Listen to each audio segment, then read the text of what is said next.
नमस्कार साथियों, मैं सुनील यादव आप सभी का बहुत बहुत हार्दिक स्वागत और अभिनंदन करता हूं आपके अपने YouTube channel M with Sunil पर।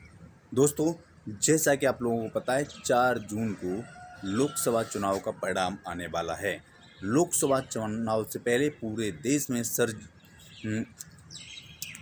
देश में एकदम माहौल टाइट है। कह सकते हैं कहीं ना कहीं 6 चरणों में एक तरीके से स्पष्ट हो चुका है कि कुछ न कुछ ज़रूर बदलने वाला है। या कह सकते हैं भारत के प्रधानमंत्री की कुर्सी भी बदल सकती है, या हम कह सकते हैं इस तरीके से सत्ता परिवर्तन होना लगभग सुनिश्चित सा हो चुका है। दोस्तों, आप लोग ये भी समझ रहे होंगे कि जिस तरीके से समाजवादी पार्टी के राष्ट्रीय अध्यक्ष माननीय अखिलेश यादव जी और कांग्रेस के माननीय राहुल गांधी जी की रैलियों में जो अपार जनसैलाब, ऐतिहासिक जनसैलाब उमड़ रहा है, इससे एक तरफ और दूसरी तरफ जहां भारतीय जनता पार्टी की रैलियों में हजारों की संख्या में जो कुर्सियां खाली रह जाती हैं, उससे एक तरीके से स्पष्ट तो है कि जनता एकदम अपना रुख बदल रही है। और जैसा कि 4 जून को जो परिणाम आएगा उसमें बिल्कुल स्पष्ट हो रहा है। दोस्तों, कयास लगाए जा रहे हैं कि बहुत जल्द ऐसा परिवर्तन आने वाला है जिसकी कि जो काफ़ी समय से बेरोजगार नौजवान ये प्रतीक्षा कर रहे थे। साथियों, उम्मीद ये की जा रही है कि कहीं न कहीं जो भारतीय जनता पार्टी ने जो अपना ये कार्ड खेला था, जैसे मंदिर का, या कह सकते हैं जो धर्म के नाम पर लोगों को बांटने का, कहीं न कहीं ये फ्लॉप होता हुआ दिखाई दे रहा है। एक तरफ जहां बेरोजगारों लोगों को, या कह सकते हैं नौजवानों को रोजगार की ज़रूरत है, वहीं भारतीय जनता पार्टी ने अपनी नीतियों में केवल जो राम मंदिर को अपना मेन मुद्दा बनाया और इसके साथ साथ हिंदू मुस्लिम करके कहीं न कहीं वोट गेन करके दोबारा सत्ता में आना चाह रही है। लेकिन साथियों, ये आपको भी पता चल गया होगा धीरे धीरे, और चारों तरफ माहौल क्या चल रहा है कि कहीं न कहीं सत्ता परिवर्तन होने जा रहा है।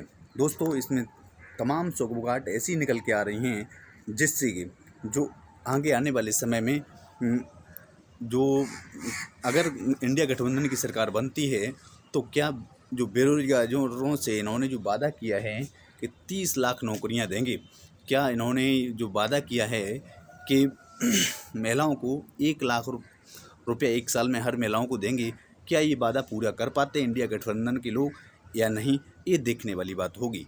लेकिन साथियों, कहीं न कहीं जिस तरीके से भारतीय जनता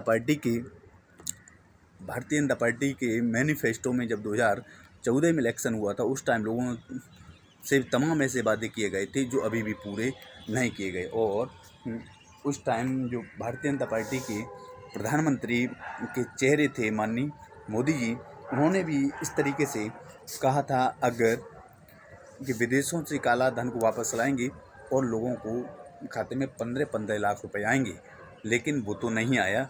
और अब इसी तरीके से देख रहे हैं इंडिया गठबंधन से लोगों को बहुत बड़ी उम्मीद लगी हुई है कि इंडिया गठबंधन की अगर सरकार आती है तो कहीं न कहीं बहुत बड़ा फ़ायदा हो सकता है। दोस्तों, आपके माहौल, आपके क्षेत्र में, आपके गांव में, आपके शहर में किसका माहौल है, ये कमेंट करके ज़रूर बताएं।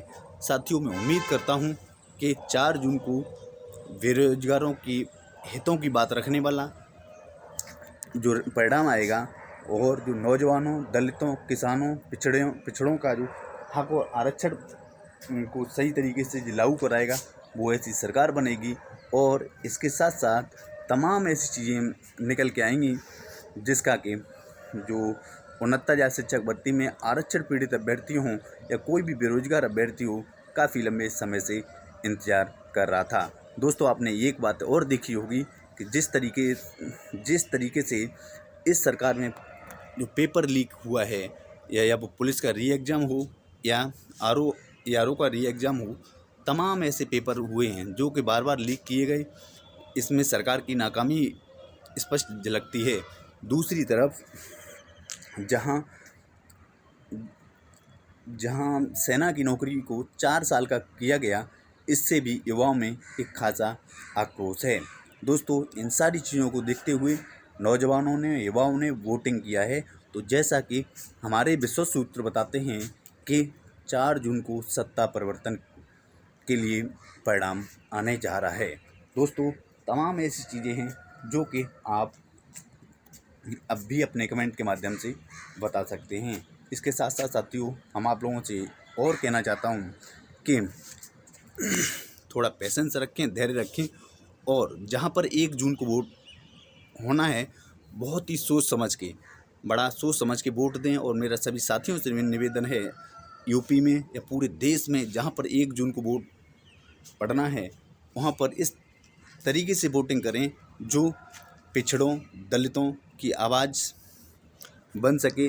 जिस तरीके से उत्तर प्रदेश के माननीय मुख्यमंत्री महोदय पिछड़े और दलितों के हक और अधिकार को माना तो है उन्होंने कि जिस तरीके से उत्तर प्रदेश के माननीय मुख्यमंत्री महोदय अपने स्टेटमेंट्स में कहते हैं कि पिछड़े और दलितों के आरक्षण को नहीं लूटा जाएगा, लेकिन क्या उन्होंने 69,000 शिक्षक भर्ती में पिछड़े दलितों का आरक्षण नहीं लूटा? इन सारी चीज़ों को देखते हुए साथियों, आप वोट करेंगे और वोट करवाएंगे। 1 जून का जो अंतिम चरण का है, इससे भी काफ़ी कुछ क्लियर हो सकता है। तो साथियों, धैर्य रखें, पेशेंस रखें, जल्द अच्छे दिन आएंगे, ये आप भी बताएंगे। जय हिंद, जय भारत, जय संविधान, जय समाजवाद।